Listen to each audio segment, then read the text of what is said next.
Hola, hola, muy buenas tardes. Muchas gracias nuevamente por la invitación a este curso.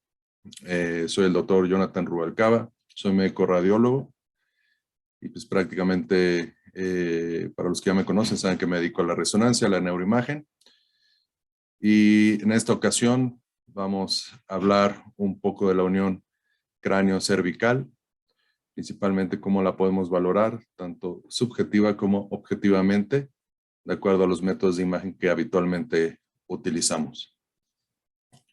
Los objetivos que vamos a tener en esta plática son conocer la anatomía esencial para valorar la unión cráneo-cervical, reconocer los estudios diagnósticos y las medidas necesarias para valorar objetivamente la unión cráneo-cervical, y presentar y reconocer principales patologías que favorecen la inestabilidad de la unión cráneo-cervical.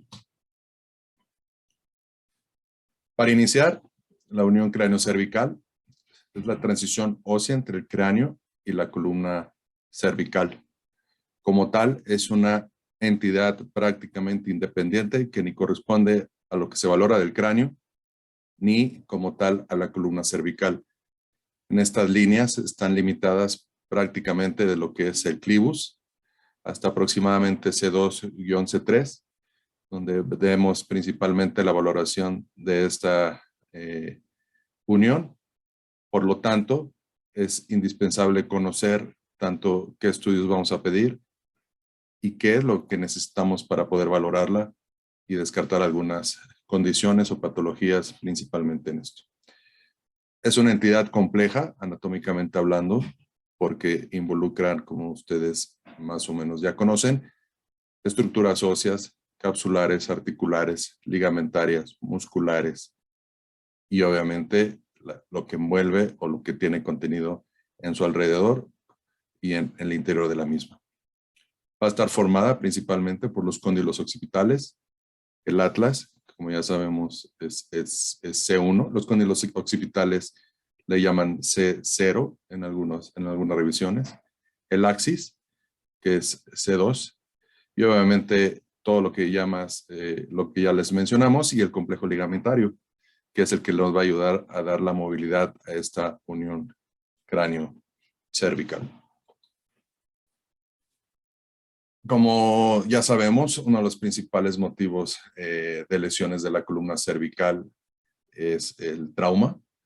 Sin embargo, una tercera parte de las lesiones sean principalmente la unión cráneo-cervical, donde muchas de las ocasiones lo subvaloramos en nuestra valoración radiológica. Como ya les mencioné, aparte de las estructuras óseas, tiene envuelta estructuras esenciales, como es el bulbo, la unión bulbomedular y parte de la médula espinal, y los pares craneales bajos, que es donde principalmente transitan este nivel. Como ya lo mencionamos, tiende a ser una entidad tan independiente que ni la podemos valorar adecuadamente cuando estamos valorando un estudio de cráneo o cuando valoramos un estudio de resonancia magnética de columna cervical.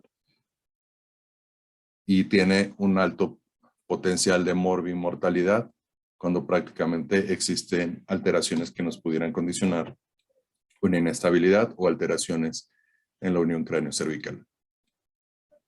Vamos a contar principalmente con dos articulaciones que son las que nos van a dar pie a la movilidad. La articulación atlanto-occipital y la atlanto-axoidea o atlanto-dental, como se le llama en algún momento, por la continuidad con el diente.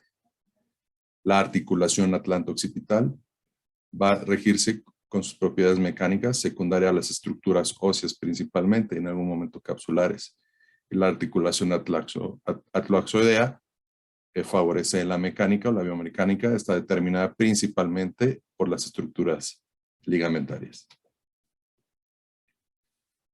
En lo que se refiere a la articulación atlanto-occipital, como conocemos, el occipital abarca el foramen magno, está incluido en él, y va desde el clivus, que es una estructura del esfenoides, hasta la sutura lamboidea.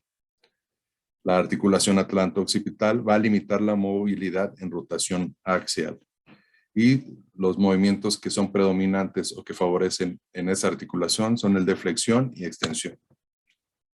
La flexión lateral en esta articulación está limitada por el ligamento alar contralateral, que ahorita los vamos a ver con mejor detenimiento.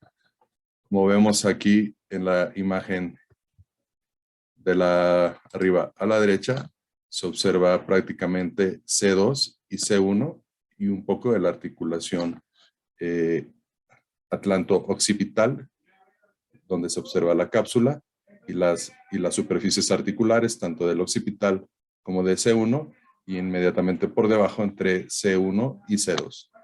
La imagen de la derecha en la porción inferior, vemos cómo puede haber las morfologías del occipital, que nos habla de que puede ser, esto es normal, donde existen tubérculos precondilares que hay que conocer porque pueden simular patologías. Un tercer cóndilo occipital y también calcificaciones ligamentarias adyacentes al cóndilo. Esto es lo que se menciona. Vean cómo en este caso vemos calcificaciones ligamentarias adyacentes tanto a la porción inferior del clivus o el basión y que tienen cercanía con C1, con el arco anterior de C1. En la imagen central de abajo, los tubérculos precondilares prácticamente no se fusionan por completo y obviamente la falta de fusión de los arcos que puede ser anterior o posterior y puede tener bilateralidad. Esto se traduce que no hubo una fusión completa del arco de C1.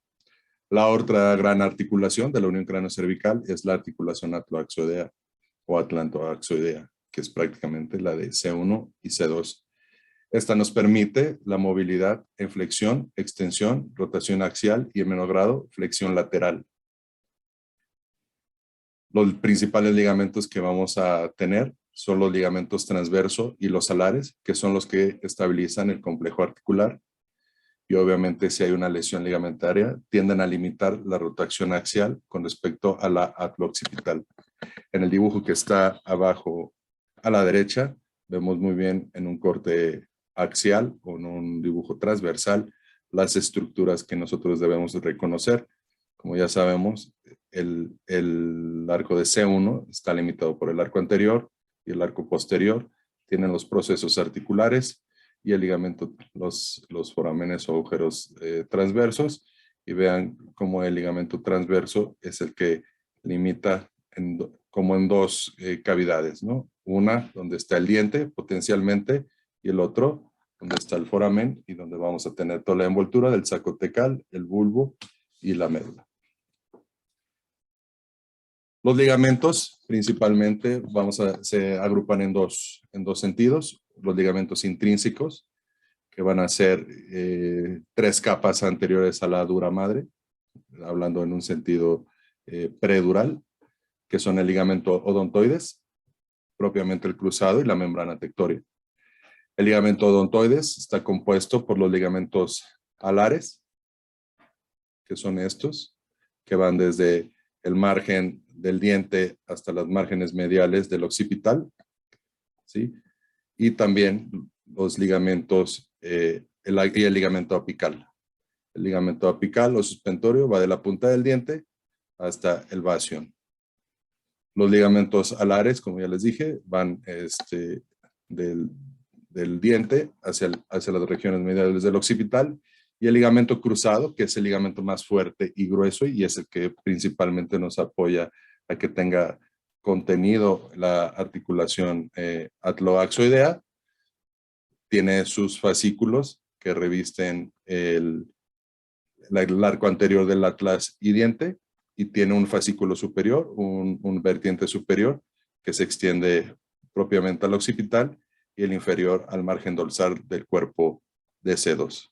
Entonces vean aquí como en el ligamento tenemos la membrana tectórea que se continúa con el ligamento longitudinal posterior, el ligamento longitudinal anterior, el ligamento apical y los ligamentos alares. Este es el fascículo de los cruciformes que se va hacia el occipital y este que se va hacia el cuerpo propiamente de C2. Estos son los ligamentos intrínsecos de la unión cráneo-cervical.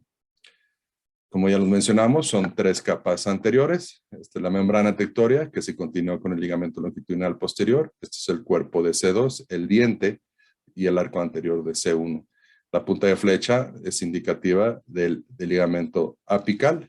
Obviamente las puntas de flecha negras son indicativos del ligamento transverso y la región anterior propiamente es la membrana atlo-occipital.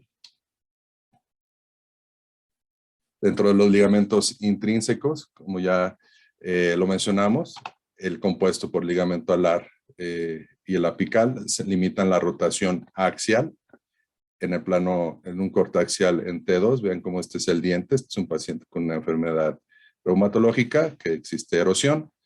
Aquí tenemos prácticamente completo el ligamento transverso, donde no se observa ni elongado. Y en la región de arriba, cómo podemos limitar la topografía de los ligamentos alares. Aquí, como ya vimos en un dibujo, tal cual como están los ligamentos alares, parte del ligamento transverso, y vean cómo se va disponiendo en cada uno de ellos para que nosotros lo vayamos reconociendo. El ligamento apical es el que obviamente sale por encima de del diente de la apófisis odontoides. Los ligamentos extrínsecos son membranas fibroelásticas que son continuación rostral, tanto del ligamento longitudinal anterior y del ligamento amarillo. Los otros ligamentos que reconocemos es el ligamento nucal, que es continuación del ligamento interespinoso y de fibras del supraespinoso, y que va desde C7 hasta el occipital, que es el ligamento nucal.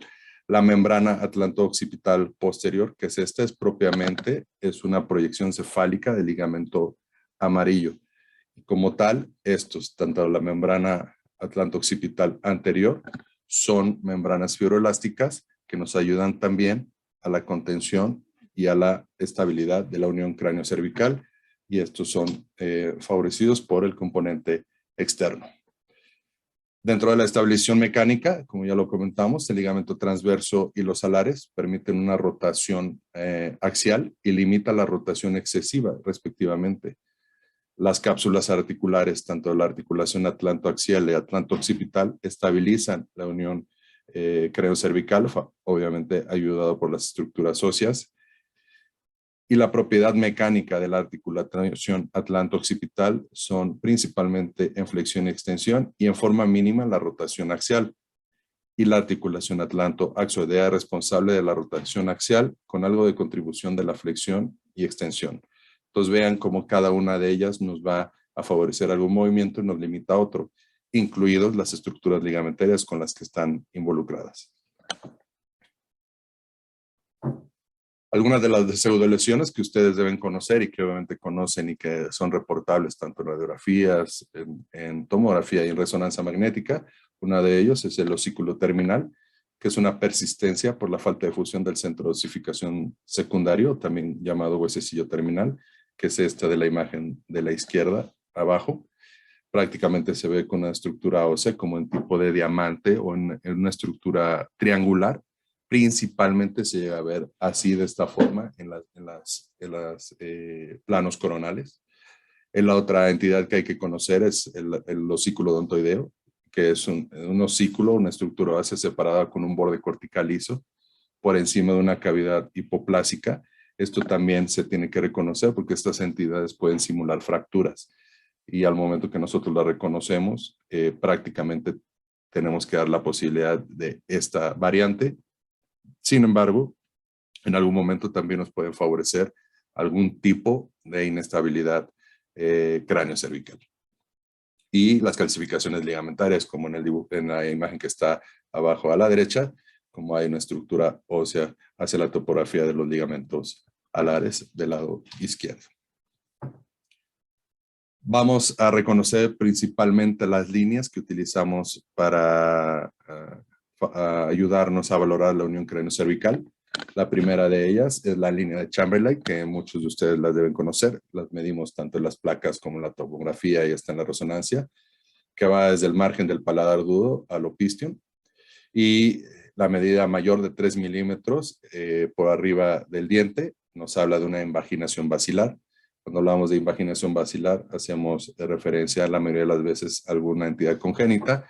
Y cuando hablamos de impresión basilar, hablamos principalmente de algo adquirido. La línea de McGregor también son las dos principales que se usan, que va del paladar agudo al margen inferior de la escama occipital. Algunos de los reportes nos indican que se utiliza un poco más porque es más fácil de localizar los puntos anatómicos. Y esta, al igual que la otra, cuando el diente está por arriba de 4 o 5 milímetros del vértice odontoideo, se puede hablar de invaginación basilar. La línea de Wackenheim, esa la utilizamos, es una línea que se marca a través del clivus y es tangente al aspecto posterior del odontoides, la cual no debe sobrepasar esta. La línea de McRae, que va del bastion al opistion, evalúa tanto cuando se eleva el diente, la apófisis odontoide, y también evalúa el descenso del contenido craneal hasta por debajo de 4 o 5 milímetros, depende de donde ustedes lean. La línea digástrica de Fishgold, que une ambos surcos digástricos. Lo normal es que 11 milímetros por encima de la articulación atlanto-occipital. El intervalo basio-odontoideo, que no debe sobrepasar más de 12 milímetros, y el intervalo de línea axial basio-posterior, que también no debe sobrepasar de 12 milímetros. Esto puede estar asociado cuando sobrepasa a disociación occipital. Y el índice de Powers y la línea X de Lee, aunque no está potencialmente súper validado todo esto, pero también nos demuestra que pueden utilizarse. Aquí viene este consenso, donde ellos, principalmente en trauma, nos ayudaron a validar con dibujos cómo se utiliza o cómo se marca la línea de McBride, que va del bastion al opistion, como le mencionamos, en la resonancia de la derecha. Aparte de esto, aunque todavía no sobrepasa para arriba, pero es marcado y franco el aumento de la amplitud de la articulación atloaxoidea por subluxación. La línea de McGregor, como ya lo dijimos, va del margen del paladar agudo hacia el opistion. Y vean cómo en este caso, si sobrepasa en la resonancia magnética de la derecha, si sobrepasa el diente esta línea, lo que habla de una invaginación basilar. En la línea de Chamberlain, vean cómo aquí va desde el paladar duro hasta el margen inferior de la escama occipital, y vean cómo existe una ectopia amigdalar cerebelosa descendente o herniación de las amígdalas cerebelosas en un paciente con Chiari 1, que es una de las principales líneas en las que podemos inferir.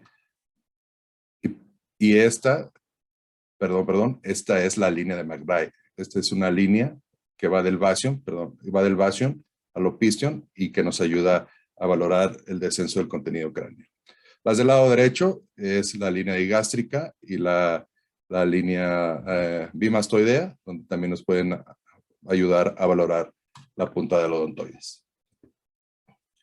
Este es el intervalo basio-odontoideo, prácticamente es una medición muy sencilla que va de la punta del diente al bastion, que no debe sobrepasar los 12 milímetros, y la otra del intervalo de la línea axial. Se marca una línea en el margen posterior de todo el cuerpo de C2 o del diente y se mide la distancia que existe con respecto al bastion. Igual no debe sobrepasar estos 12 milímetros, lo que favorecería inestabilidad de la unión y obviamente en algún momento impresión basilar o invaginación basilar. Este es el índice de Powers, donde va una línea que va desde la punta del diente hasta el opistion y del bastion hasta el arco posterior de C1.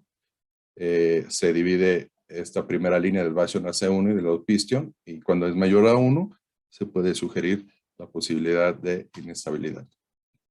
La línea de Chamberlain, como ya lo habíamos mencionado, va del margen dorsal del paladar duro al opistion, y cuando sobrepasa el diente arriba de 3 milímetros, ya podemos estar hablando de una invaginación.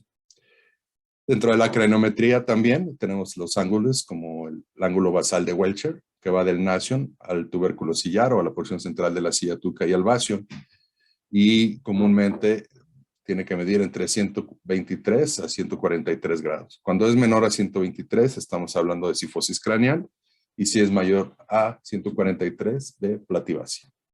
También existe el ángulo clivus canal, que nos ayuda a la línea de Wackenheim, con otra línea del margen dorsal del axis y del diente, y debe medir de 150 a 180 grados. Cuando hay menos de 150, comúnmente existe compresión de la unión bulbomedular. Estos son cómo se mide el ángulo basal de Welcher, va desde el nasion hasta la silla turca y prácticamente se continúa al basion. Este es el ángulo que se tiene que medir y este es el ángulo clivus canal. Entonces, estos nos van a ayudar para ver si hay cifosis o plativacia y también si hay en algún momento compresión sobre la unión bulbomedular. Dentro de la subluxación no traumática, el movimiento se favorece por las facetas articulares planas, lo que permite multidireccionalidad de los movimientos. La subluxación es un complejo heterogéneo que comprende muchas entidades diferentes y muchas causas. Pueden ser secundarias a hiperemia espontánea, a inestabilidad rotatoria atlantoaxial o subluxación por distensión, y una entidad que está definida como tortícolis nasofaringia, que es el síndrome de Grisel, y esta no es asociada a trauma o a enfermedad ósea, principalmente es en niños, y se da por una hiperemia o relajación del ligamento transverso, secundario a faringitis, adenoamigdalitis, abscesos, otitis media y hasta secundarias a eventos quirúrgicos de este nivel, a nivel del cuello. La subluxación tiene su mayor incidencia en pacientes con enfermedades ya establecidas, como artritis reumatoide, síndrome de Down, Morquio y Marfan y algunas otras anomalías congénitas. Existen estudios hoy por hoy de rotación que pueden ser hasta medidos en 79 grados en voluntarios adultos con pérdida de contacto de facetas articulares durante la rotación de hasta un 74-85% en condiciones fisiológicas. Por lo tal, no todos los pacientes que lleguemos a ver con potencial inestabilidad o subluxación presentan clínica o van a tener la clínica establecida. Por lo que prácticamente la clínica que nos trae el paciente cuando es súper sospechosa de inestabilidad o de subluxación, ahí sí es donde el clínico prácticamente tiene que entrar al tratamiento. Vamos a empezar ya con casos y con ejemplos de subluxación. En este caso, un paciente con Ehlers-Danlos. Vean cómo en la imagen de la izquierda el diente está desplazado hacia la derecha y prácticamente el espacio entre el diente y la faceta, la masa lateral de C1 es mucho más amplio del lado izquierdo. En la imagen de resonancia vemos cómo todos los ligamentos están elongados, el ligamento alar, y obviamente esto nos favorece una subluxación atlantoaxial. Este es otro caso. Vean cómo este paciente llegó por un trauma leve, es una paciente joven, y vean, prácticamente es la misma imagen, pero contralateral, ¿no? Como está aumentado el espacio entre el diente y la masa lateral de C1 del lado derecho con respecto al lado izquierdo. Aunque esta paciente tenemos las placas laterales, no tiene un aumento en la amplitud propiamente entre el arco anterior y el diente, pero sí tiene una subluxación rotatoria de la articulación atlantoaxial. Este es igualmente otra paciente. Vean cómo se aumenta el espacio entre el diente y la masa lateral de C1 del lado derecho, y precisamente ponemos las placas laterales de la columna cervical donde prácticamente no se hace evidente ninguna alteración o subluxación en el resto de la columna, pero en la placa transoral vean como sí tenemos datos que sugieren subluxación rotatoria. Esto es íntimamente, tendrá que ser relacionado con la clínica que tenga para potencializar la inestabilidad de la subluxación. Como ya lo comentamos, vean como en la artritis reumatoide, pues prácticamente se va por la articulación, la cápsula sinovial de la articulación atlantodental. Aquí hay aumento en forma importante de la articulación, prácticamente arriba de 3 milímetros ya se habla de subluxación. Vean cómo el diente prácticamente ya se hizo hacia atrás, hay una estenosis del foramen magno, de la unión cráneo-cervical, y vean cómo hay una compresión de la unión volumedular con datos de edema ya en esta misma región. Recuerden que que el estudio dinámico en flexión es el estudio ideal para valorar la subluxación cuando queremos documentarla con respecto al estudio en extensión y neutro. Esta es la secuencia en T2 axial a nivel de la unión cráneo-cervical. Vean cómo aquí está aumentado prácticamente el espacio y que cómo el ligamento prácticamente se moldea y se logra hacia atrás. Esta es una de las condiciones que favorece la artritis reumatoide y conforme va pasando el tiempo empieza a erosionar el diente y a destruirlo y a hacer panus. A este nivel obviamente empieza con la destrucción del complejo ligamentario. Este adolescente tuvo un trauma leve. Vean cómo la articulación hay distensión capsular y aumento de líquido, principalmente en la articulación occipito-atloidea y atlo-axoidea. Vean cómo en este momento existe un dato de inestabilidad y aquí marcan un poco de irregularidad y engrosamiento de ligamentos salares, lo que nos hace favorecer la subluxación rotatoria. Existe una clasificación, que es la clasificación de Fielding-Hawkins, para la subluxación rotatoria. Este es un dibujo de esta referencia. Esta se marca muy bien con respecto a C1 y C2. Siempre C2 va a ser prácticamente el eje sobre esto. Y el tipo 1 va a haber una subluxación rotatoria. El pivote va a ser el diente, pero no hay aumento en la amplitud de la articulación con respecto al diente. En el tipo 2 va a haber una subluxación rotatoria. Empieza a haber aumento entre el arco anterior y el diente, entre 5 y 5 milímetros. La faceta articular de un lado es la que hace el pivote y la otra se subluxa. En el tipo 3 prácticamente existen más de 5 milímetros de amplitud atlantodental y también existe subluxación de ambas facetas. Y la tipo 4 es prácticamente cuando existe una luxación prácticamente completa, aunque esto es raro y comúnmente en el tipo 4 se da principalmente en entidades como la artritis reumatoide, donde existe destrucción tanto del diente, formación de panos y destrucción del complejo ligamentario.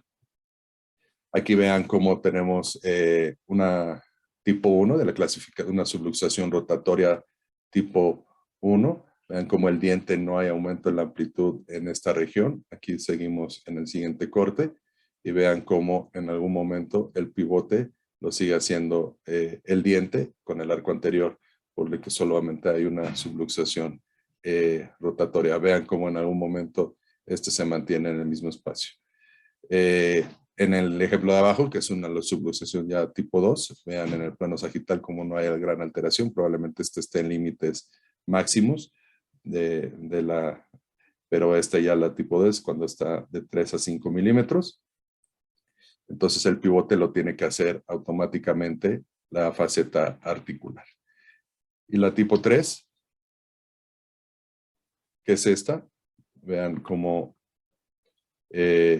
prácticamente en el segmento, este es un tipo 1, perdón, vamos a pasar a tipo 3, es un ejemplo que tenemos aquí, es un ejemplo interesante para que veamos cómo en algún momento tenemos que hacer algo más por el paciente para llegar al diagnóstico. Este paciente es una femenina de 23 años con dolor crónico de las contracturas y de la unión cráneo-cervical principalmente y obviamente del cuello. Esta paciente ya estaba diagnosticada con Ehlers-Danlos. Se le realiza una tomografía de columna cervical habitual y vean como prácticamente no vemos, pues por lo menos en el plano tanto coronal, y pongo las resonancias a la izquierda, que no hay una alteración evidente.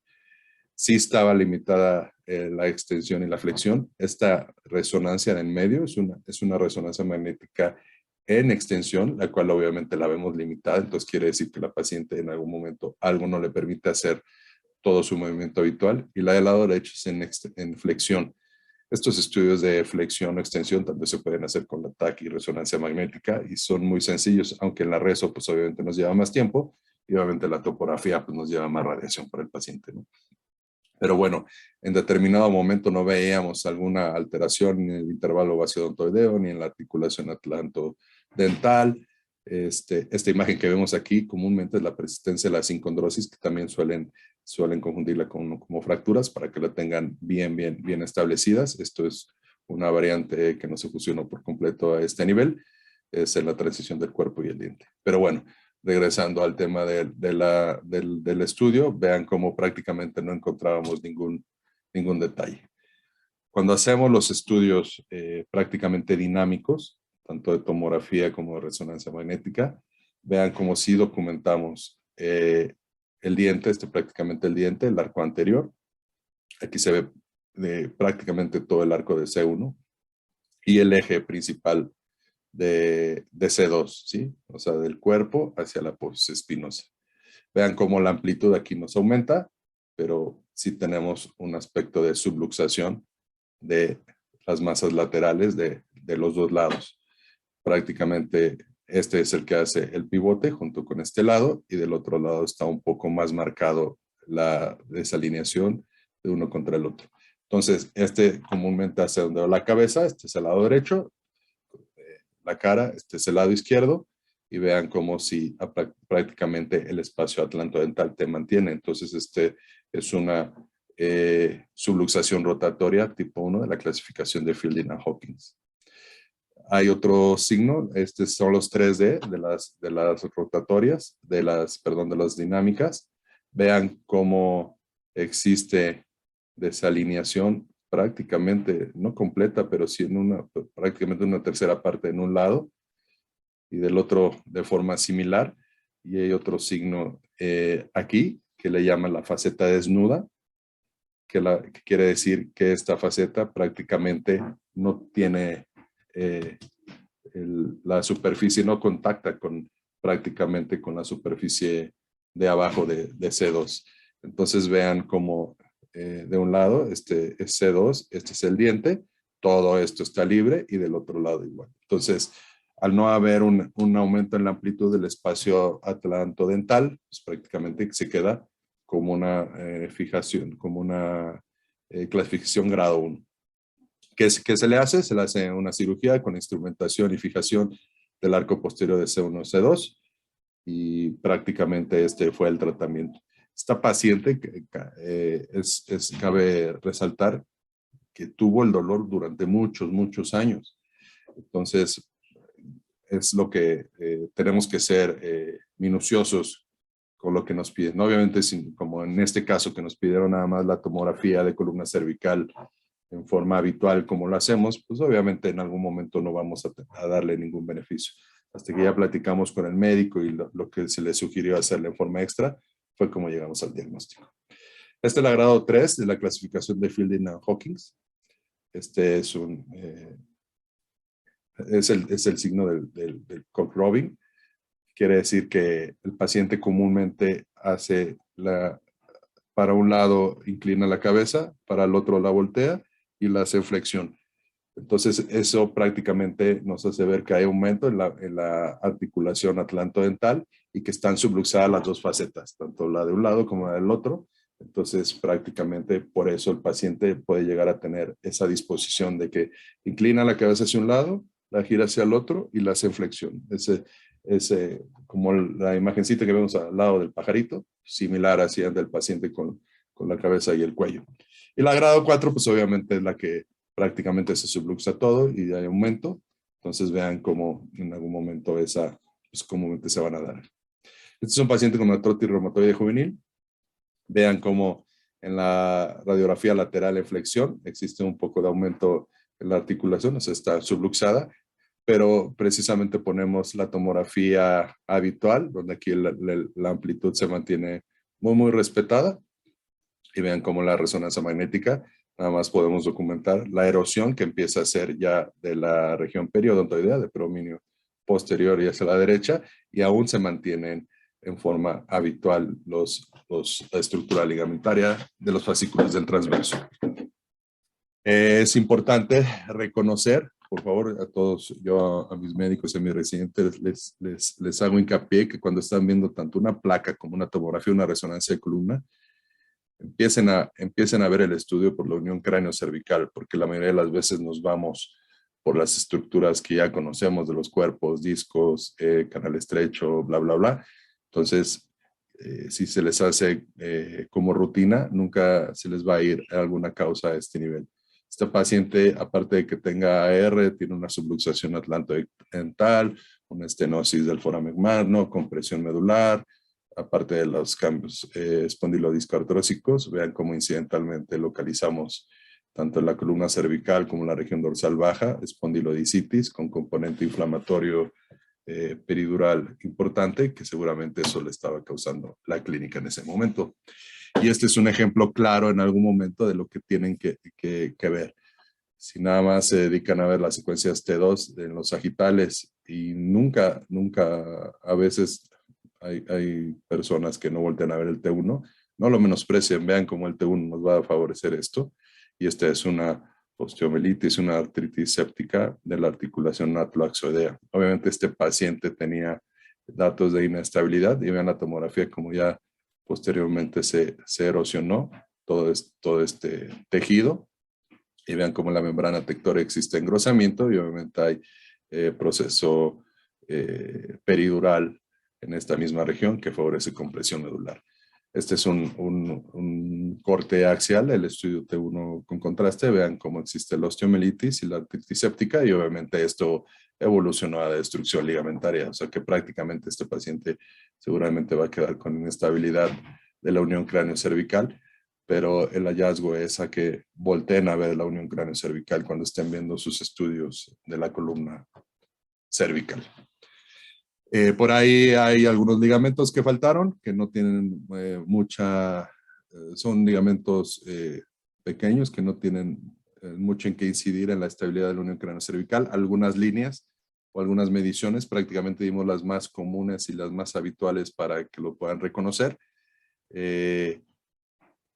Con esto tenemos que favorecer la adecuada valoración de la unión cráneo-cervical, saber qué le podemos ofrecer al clínico, saber que podemos darle algo más al paciente con respecto a su clínica, pero para esto es necesario conocer lo que tenemos que decir y lo que tenemos que valorar. Y ya sea en una cuestión congénita, que la mayoría de las veces es un poco más sencilla, porque ya va a ser un poco más dirigido, pero las cuestiones adquiridas son las que principalmente nos pueden llegar a causar un pequeño delata. Les invito a que se inmiscuyan, que vayan con mayor profundidad a valorar esta entidad. Y pues por mi lado sería todo. Y les agradezco mucho la atención y espero que les haya gustado y que les haya servido. Muchas gracias. Aquí pongo mis datos por cualquier cosa.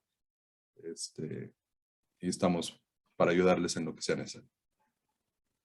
Gracias.